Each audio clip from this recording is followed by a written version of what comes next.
without getting too much into a digression, but I think it's worth saying for a second, Cal Penn, who people may or may not have heard of. There might be some generational differences there, but he's a pretty popular star of the White Castle movies. I think both. He's in. If you're in one generation, you probably know him from Harold and Kumar. Yeah. If you're in another generation, you probably know him as a doctor on the show House.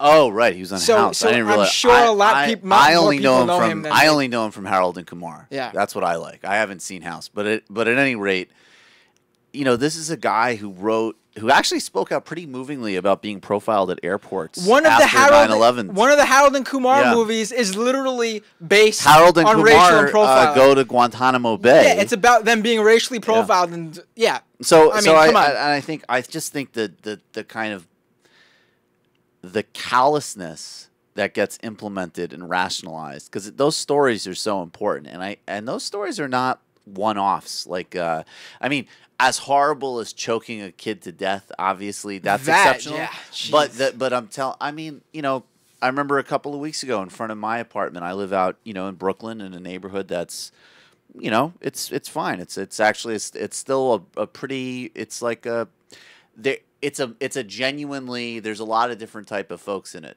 economically, different racial backgrounds, whatever, which is obviously disappearing all over the city. The police got called for some type of incident that wasn't a particularly big deal. A couple was in a shouting match or something. They came up, they showed up, they ended up pepper spraying the guy for really no apparent reason. And when people said, "We would like your badge number because we want to report this," the cops told them to go F themselves and drove off. And there's just this kind of like, it's just, there's an attitude. It's unfair because it's also really unfair to cops that want to do a good job and want to do genuine policing because they're terrorized by this stat collection. So then they're forced to go out and do this garbage harassment stuff, which is not their job.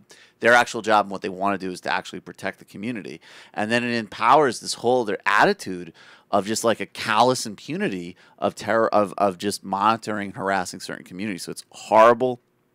This decision is really important.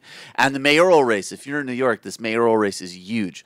Bill de Blasio has a radically different position on stop and frisk than Christine Quinn. Christine Quinn wants to keep Ray Kelly. And Ray Kelly, whether it's stop and frisk, whether it's spying on Muslims, this is an incredibly terrible record on civil liberties. This mayoral race is basically New York. It's going to be New York City's response to everything I just spoke about with Ryan. That's right. Devereaux. And everything else that we care about, like affordable housing, like people getting paid sick leave, which Christine Quinn also opposed, like a living wage campaign. Everything that's important in America right now, there's a referendum on it in New York, and you have a Mitt Romney Democrat with Christine Quinn, and you have a genuine progressive with Bill de Blasio. Do you believe New York City should be a city for the rich?